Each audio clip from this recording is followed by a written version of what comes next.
Hi, everybody. This is Erica from In the Company of Cards. Welcome if you're new. If you've been here before, welcome back.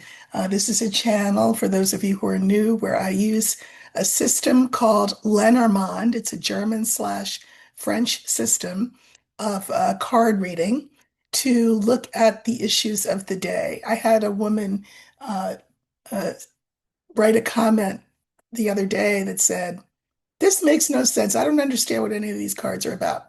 That's fair. That's fair. If they thought this was a tarot channel, it is not. Although once in a while you'll see me use tarot here. It is Lenormand. So if you're interested in how to learn to read it, I wrote a book about it called The Language of Lenormand. You can also find it in French. It's a French version, wherever books are sold.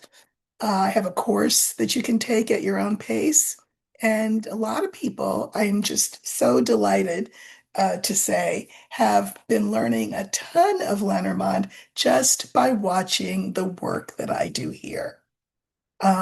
Get your own deck. I have my deck, which is called, what's it called? Erica's Lenormand of Hope. This is the deck that I normally use. You can find that. There's a link under the video for that as well. But there are many gorgeous Lenormand decks available by amazing artists, many of whom I'm friends with. So find a deck that works for you. There are only 36 cards, so you don't have to memorize the 78 that are in a tarot deck. And they really are it's a friendly system. It's a very friendly system, and they are cards that deal with issues that are, everyday as well as ones that are more profound. So I'm delighted that so many of you have discovered the system via my channel or my Substack or my book or my course or my deck, and you're very welcome here. So, in no particular order, you know how I roll. I just things occur to me and I talk to you about them. So I didn't come on over the weekend. I was tired and I just thought, better to sort of come on when I'm fresh than to come on just to say that I came on when I'm not really feeling my best. But I'm good now. So there's a lot going on in no particular order. I think the first thing I'd like to look at is Kristi Noem. Word on the street has it that she's the member secretary for Homeland Security. Remember well, there's been word on the street that she is going to be fired. She's done some odd things. I mean, first, for example, she's responsible for um, the Alcatraz in Florida. She likes to dress up and cosplay as an action figure, on raids with ICE. She loves doing that, and of course, the felon loves that she loves to do that. We know that she's in charge of things like disaster relief. And we know that she has written in the order that if there is any request for funding above $100,000, it needs to have her signature on it.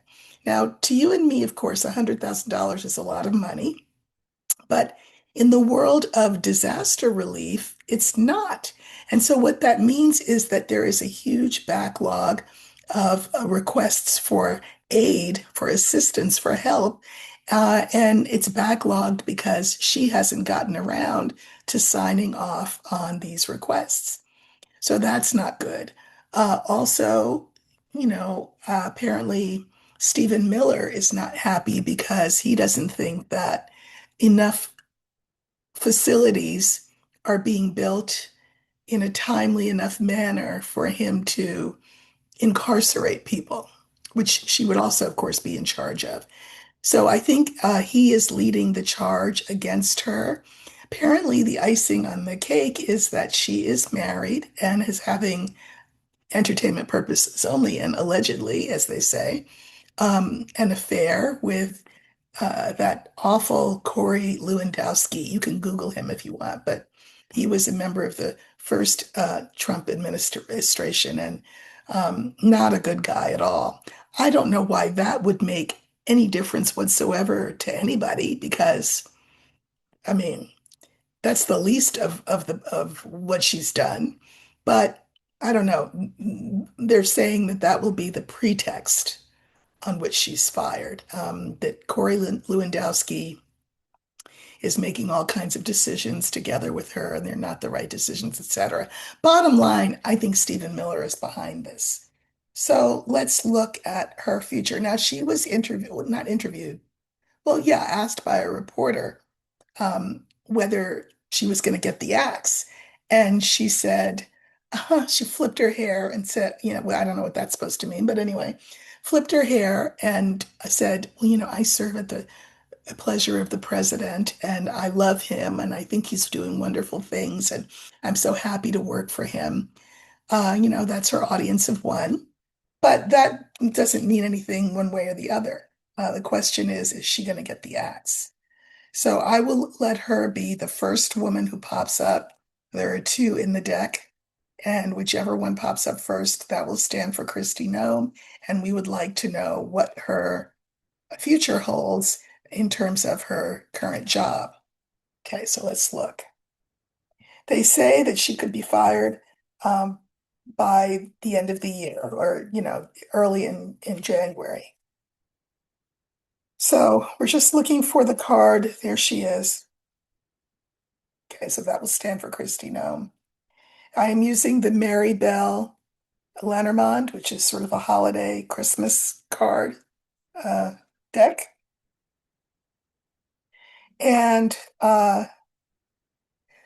I always tell you that when the first card in the line is the key, the answer to the question that I'm asking is yes. So will she be fired?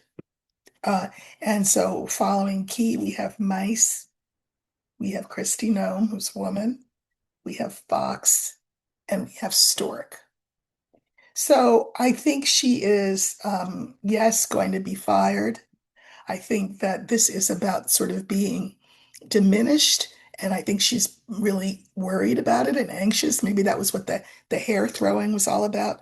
I can mirror this card with the fourth card, which is the fox. I think that there are people who want her out and who are, well, we know Stephen Miller lobbying to get rid of her. So absolutely. And I think that um, it's interesting that the stork is here because certainly if Stephen Miller is behind this whole thing, it's not like we're going to get as a replacement, we'll probably get a man because, but it's not like as a replacement for Kristi Noem, we would get somebody better. So I'm not sure what the stork is all about, but I do think she will get the axe. I am going to pull on that stork because, better for whom? For us? For her? Hmm. Well, so we have the stork, clarifiers are the child, the ring, and the whip. So I think better for the administration and their goals. Um, someone new, child, um, malleable. Children can be malleable, who is committed to the cause. And this looks like a woman, but it's not. It's the whip card. And I think she will be, yeah, disciplined by being fired. So these are telling me she will be fired. I think they want someone who maybe is less showy, who is male, and who is more malleable, less more Stephen Miller's type. That's what I think. So yeah, that will happen. Oh well, bye. Another person who looks like they're on the way out is Dan Bongino. Now, I mentioned him last week, I feel like, and I'm like, why did he come up out of the blue for me? Remember that Dan Bongino, the number two in the FBI, he came in with Kash Patel, and the two of them together had podcasts and things and were all about uncovering the Epstein files. That was their big claim to fame, right? And then they both came into office and um, all of a sudden realized that the whole Epstein file thing was a lot more layered and complex than they thought, involved a lot of people whom they didn't realize that it involved, like, oh, I don't know, the felon. And Bongino and Patel made a lot of noise about this, which was not good for the administration. And so then another guy was brought in, and it seems like his job has been to babysit Bongino.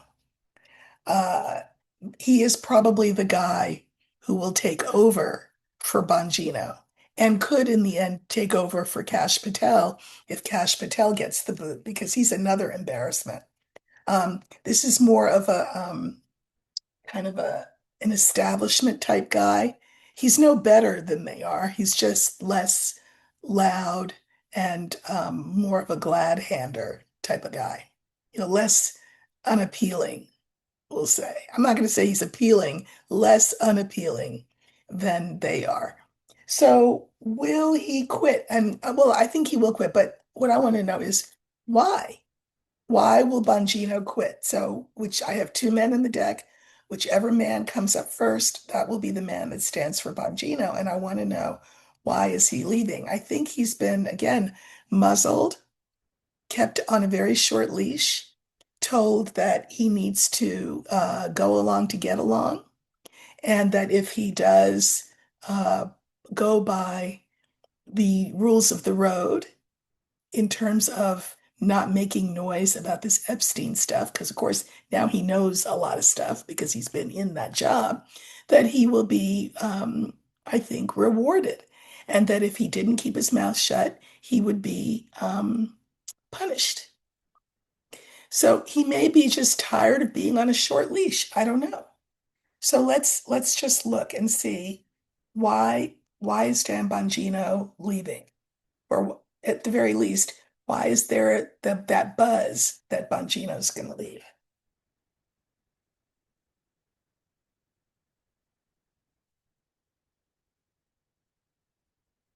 Thank you all for your likes, your shares, your hypes, your comments, especially. I read all of your comments. I really appreciate it. Okay, so here we have Dan Bongino, popped up pretty fast. And there were just two cards before him, so those go there, and then two following him. Okay. So we have the book, we have the fish, we have Dan Bongino, we have the woman, and we have the whip. Um, I wonder if he's married. I'm gonna look. I'm gonna, ask my friend Google. I think he is, but I don't know. Uh, yeah, he is. Okay. So, book, fish, Bongino, woman, and again we have the whip. Now, I will tell you that the whip and the book, which flank the other cards, these are both in Lenormand. In addition to the letter, those would be the three cards, but here we have two out of the three here in this line, indicating that he wants to write a book. Why would he want to write a book?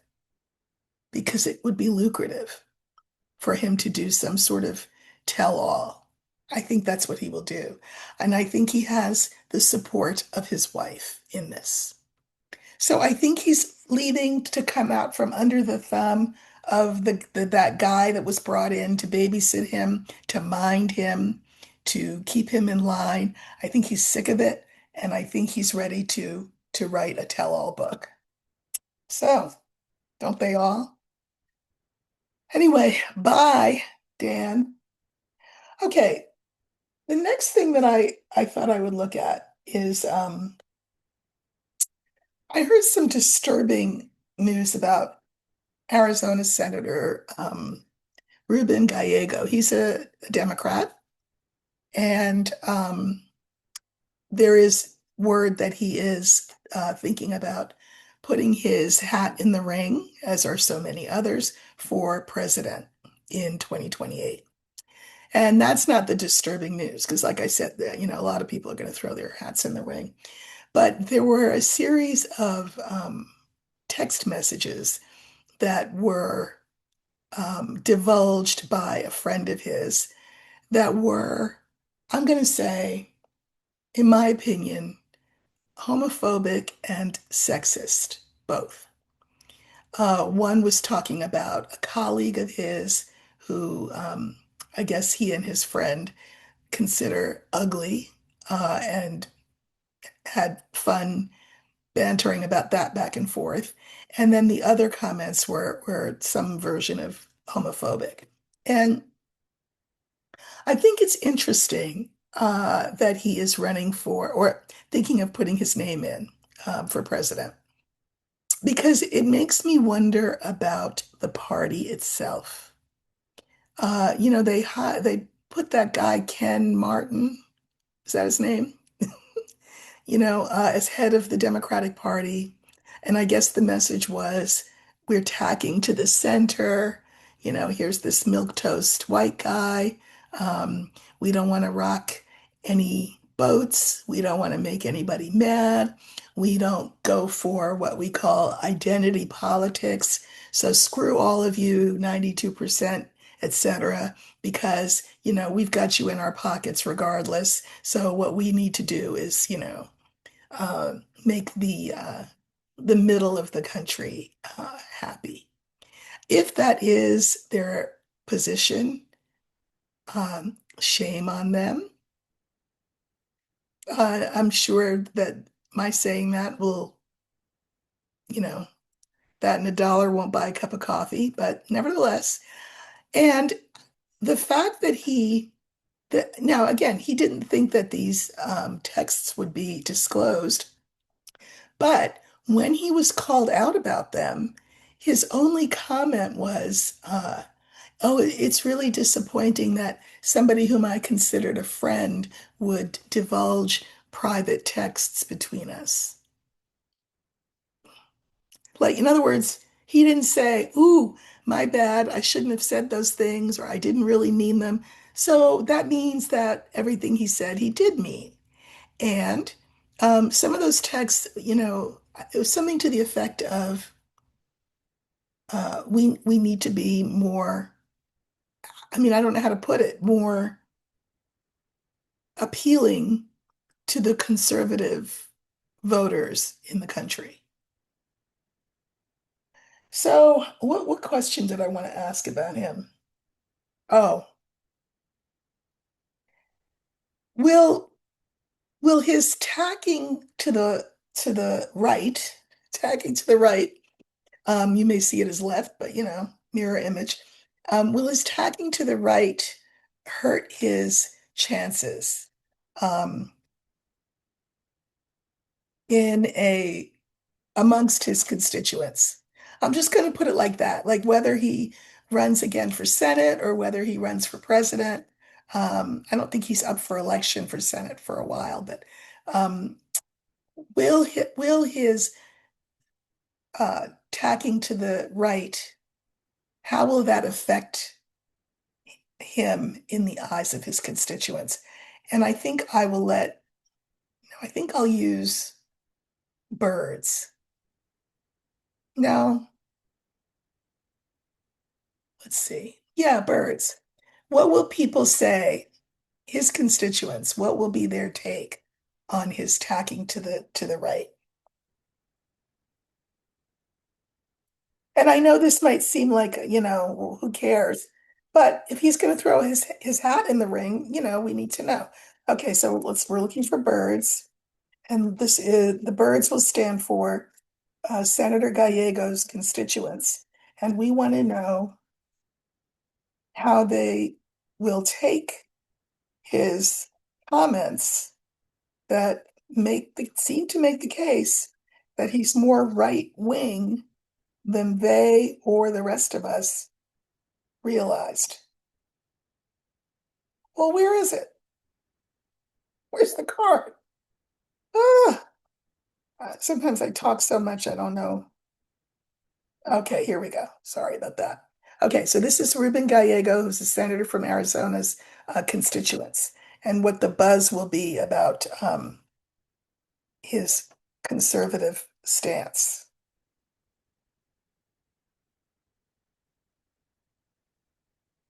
I mean, good. We have clouds, we have scythe, we have birds, we have fox, and we have house. This is very clear to me. Uh, this will cast doubt. Clouds are about doubts on him. And I can mirror it with the last card.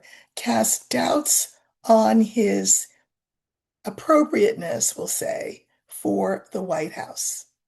Because, I mean, do the Democrats want another right-wing nut in there? So cast doubts. And the scythe. I mean, I think he gets cut off at the knees. Now, why would this guy, this former friend of his, why would he publish these texts unless he was trying to do something sly like a fox, which is to let people know what Gallego's real opinions and intentions are. So, at the hands of this false friend, he may face some a problem. Definitely, his constituents, people who voted for him, will start to doubt his fitness for the highest office. So he may, in the end, decide not even to put his name in the hat. You know, my grandmother used to say, "Don't ever." My father used to tell me this. Of course, I don't listen because I write on Substack and here I am on YouTube and I say what I think. But um, my grandmother's advice was never put anything in writing that you don't want to see on the front page of the local paper. So Gallego should have known that that includes text messages. So I think he will pay a price for that. Okay. Uh, some really nice news, I think, is about both Colin Allred of Texas and Jasmine Crocket of Texas. So there had been talk that both of them were going to run for Senate. Colin Allred has decided to not run for Senate and instead will be running again for the House. He was a House member and, then got defeated. And so now he's going to run for House again, which I think there was some strategy behind this. And I think there was an understanding between him and Jasmine Crocket. And so she will be the one running for Senate. Now, this is good because there's already another candidate who's put his name in. Um, Tallarico, is that his name? I think Joseph Tallarico. I could be wrong. I don't know. Let me see. Joseph.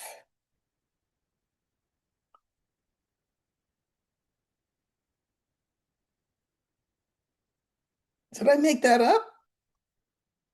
Oh, maybe it's not. Maybe it's not Joseph. Let me just put Tallarico in. Yeah, of Texas. James. James Tallarico. Right. He's that young white guy. He's only 36. Uh, he is uh, religious, he's been to seminary and all of that. And he is a Democrat, and he will be running for that Senate seat. So this will be very interesting. Um,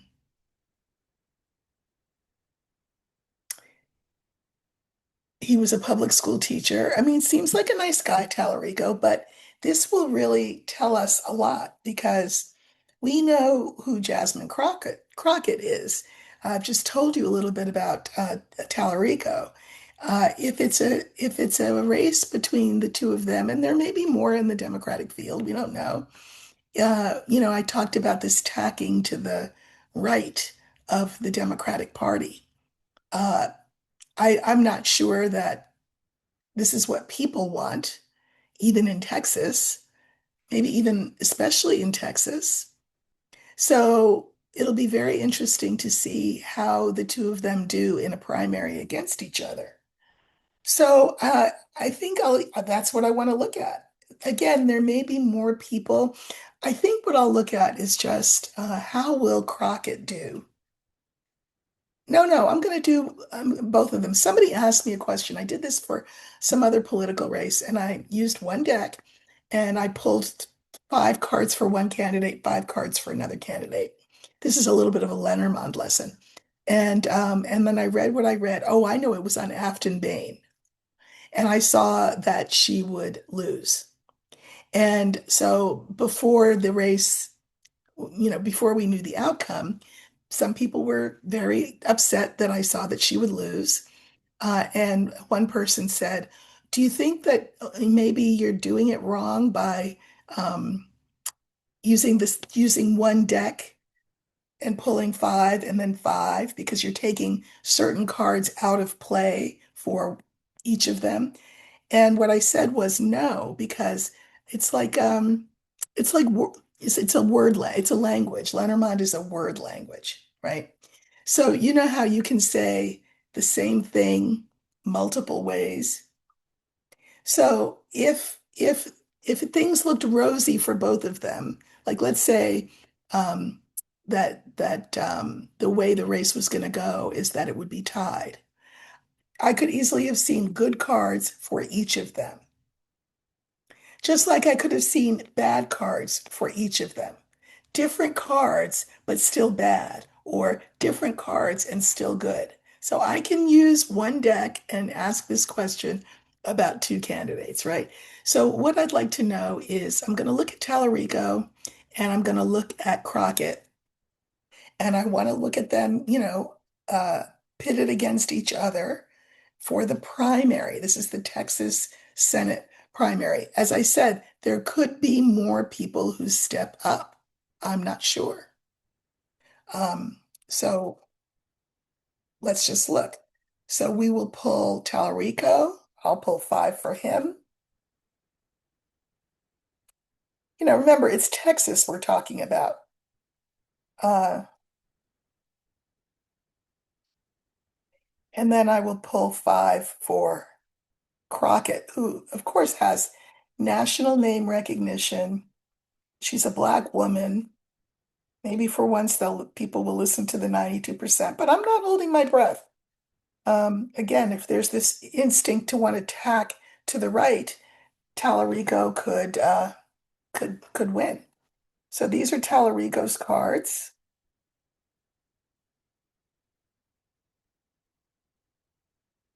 and these are Crockett's cards. Really interesting. Okay, we have the man, the mice, the bear, the anchor, and the bouquet. Bouquet is a really nice card, especially together with the anchor. With the bear in the center, a bear is a real power card. And it could be that the Democratic establishment in Texas, in keeping with what I just said, um, worried that this Black woman would win the seat, worried, could back him, throw a lot of money behind him to make him the front runner. For Crockett, we have the letter, the fox, the mountain, the clouds, and the heart. So I will say he looks like his chances are better, but let's talk about this. In the center, we have the mountain. A mountain is an impediment. You can see the party throwing impediments in her way. The Democrats, in a lot of ways, have their own issues. They are not the promised land, the panacea. They are not. They are just not. Neocons still run the party. They don't want to give up power any more than anybody else does. And if they're worried about identity politics, um, that just means anything but a white man. Uh, and then clouds, right? They'll have doubts about her. They will try to um, impede her. There's that sneaky fox again. But let me just say this. The letter is my card for votes. And it's the first card, and I can mirror it with the last card.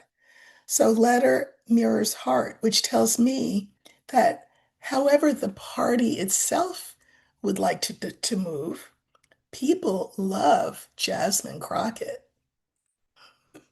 So for all of their tacking to the right that they may be contemplating doing, people may have a different opinion.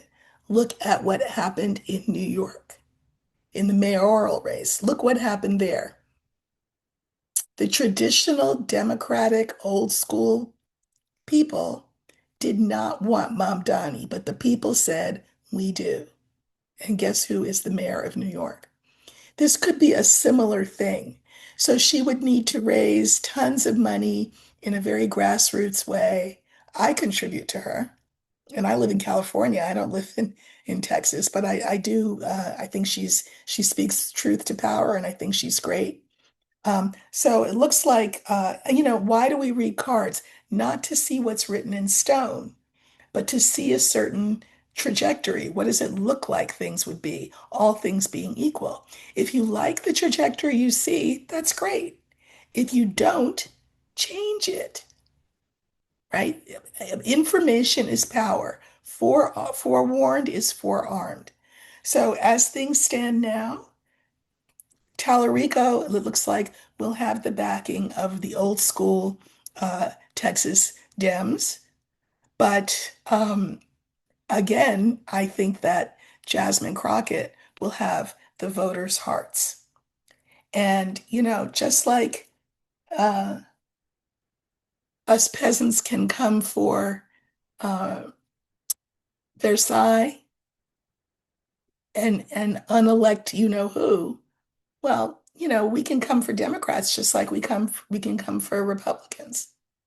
So I hope that these party bigwigs think back to New York City and Mamdani and consider it a cautionary tale.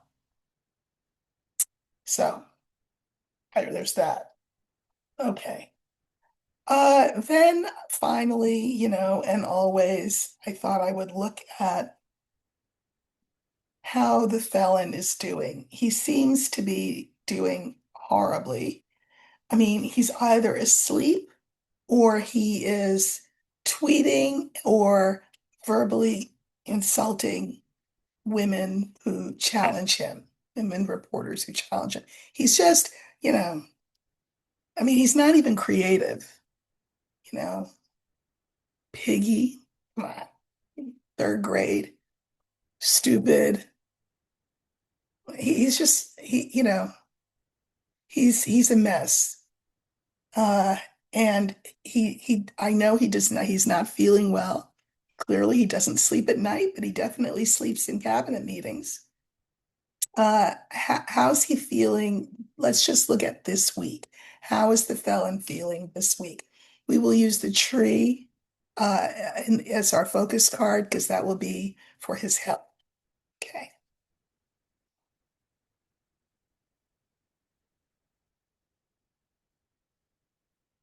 How's the felon feeling?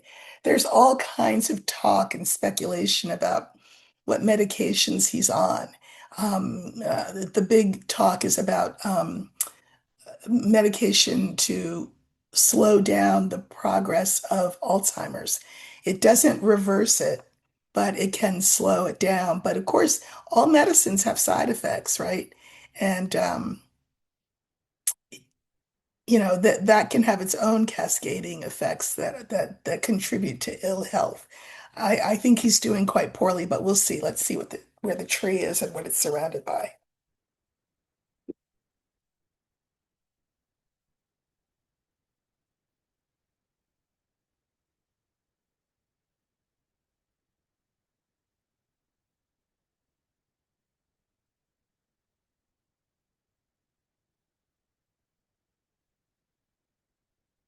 Okay, here's the tree.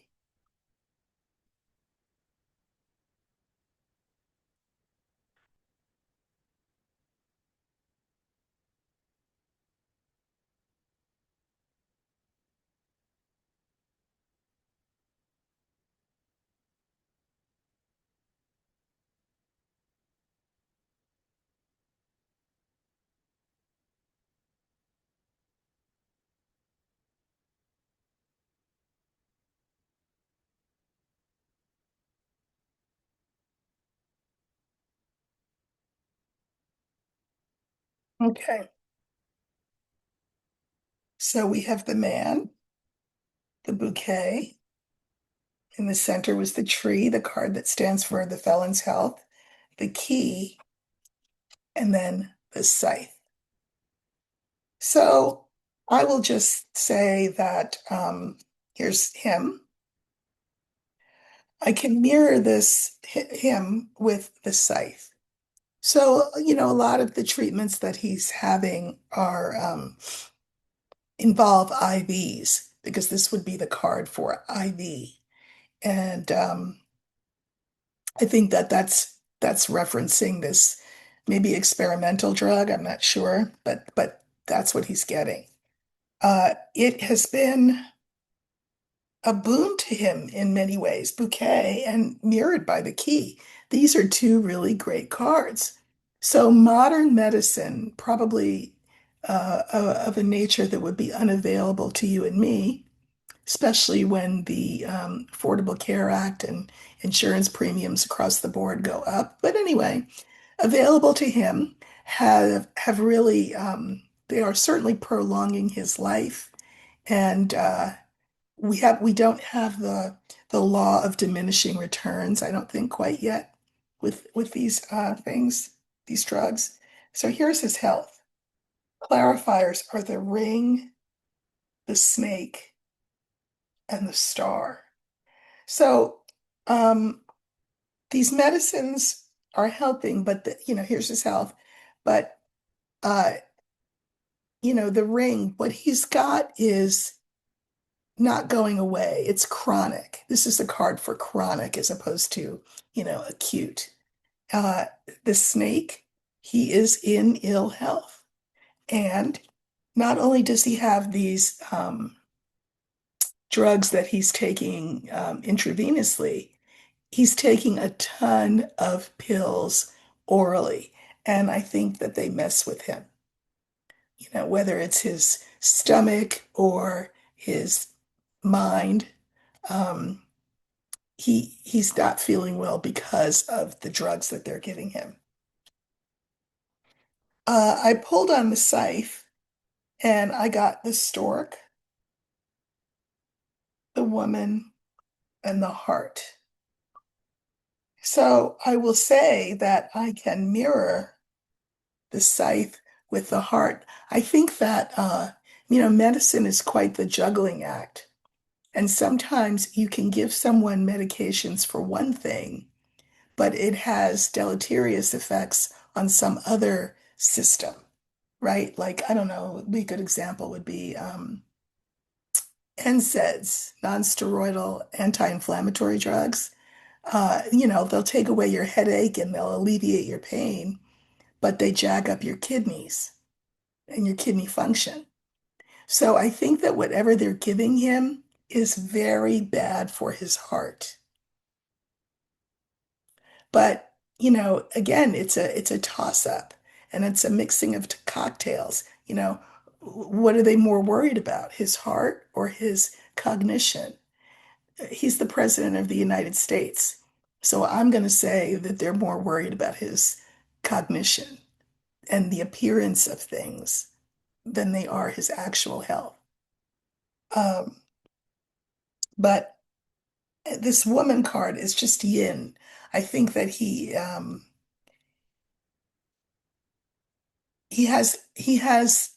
really doesn't know what's going on. Like he does what they tell him to do, right? I don't think he is, I'm sure they consult him, but I don't know how much he comprehends of what they're telling him, we can do this or we can do that, but if we do this, then this is the effect, and if we do that, da, da, da, da.